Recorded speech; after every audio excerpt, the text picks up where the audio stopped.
গল্পটি ভালো লাগলে অবশ্যই লাইক করুন অ্যান্ড সাবস্ক্রাইব করুন। সন্ধ্যাবেলা দাদিমা নিজের কক্ষে বসে আছে। হঠাৎ শুনতে পেলেন নাতি নাতনির আওয়াজ। দাদিমা, আমরা গল্প শুনতে চলে এসেছি। দাদিমা, বলো না আজ কি গল্প বলবে? বানি ও টুনটুন দু ভাই বোন মা বাবা ও দাদিমার সাথে শহরের একটি বাড়িতে বসবাস করে। পড়াশোনা শেষ করে সন্ধ্যাবেলা দু ভাই বোন চলে আসে দাদিমার কাছে গল্প শুনতে। দাদিমার ঝুলিতে থাকে বাহারি সব গল্প। তারা নিত্য নতুন গল্প শোনে এবং সেই গল্প থেকে শিক্ষা নেয়। আজ তোমাদের গুগলির গল্প শোনাবো।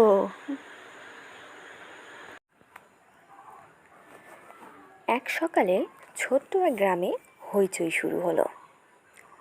মায়া চাচি চিৎকার করে কান্না করছে আর বলছে, আমার গুগলি, কই গুগলি, আমার প্রিয় গাইটা হারায় গেছে। চিৎকার চেঁচামেচি শুনে বাচ্চারা দৌড়ে আসে। পিয়াস বলে, চাচি তুমি চিন্তা করো না, আমরা গুগলিকে খুঁজে দেব। টুম্পা বলে, ও সেলফি তুলতে গিয়ে পালায় যায় নাই তো? রাজু গম্ভীর স্বরে বলে, এসো সবাই মিলে ক্লু খুঁজি। তারপর তারা খোঁজাখুঁজি শুরু করলো।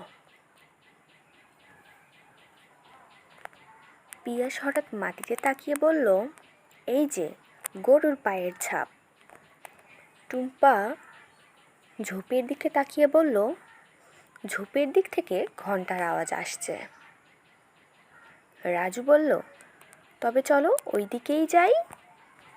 পিয়াস হঠাৎ মাটিতে তাকিয়ে বলল, এই যে গরুর পায়ের ছাপ।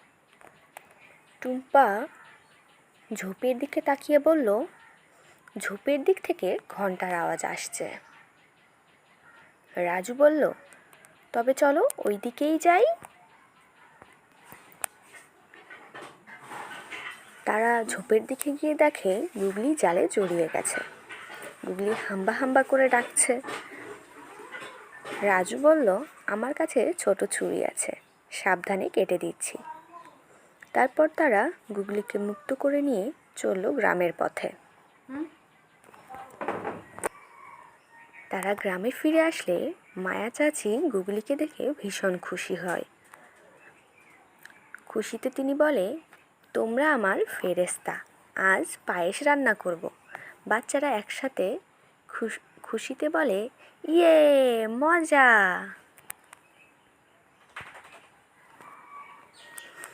তারপর মায়া চাচির উদ্দেশ্যে রাজু বলল, দোষ দেওয়ার আগে খোঁজ করো। টুম্পা বলল, দলবদ্ধভাবে কাজ করলে সব হয়। পিয়াস বলল, আর গুগলিকে এবার একটা নতুন বেল্ট লাগবে। তো বাচ্চারা বলো তো, এই গল্প থেকে তোমরা কি শিক্ষা পেলে? ধৈর্য ধরো, বুদ্ধি লাগাও আর সবাই মিলে কাজ করো, সফলতা অবশ্যই আসবে। একদম তাই, সকলে মিলে কাজ করলে কঠিন কাজও সহজ হয়ে যায়।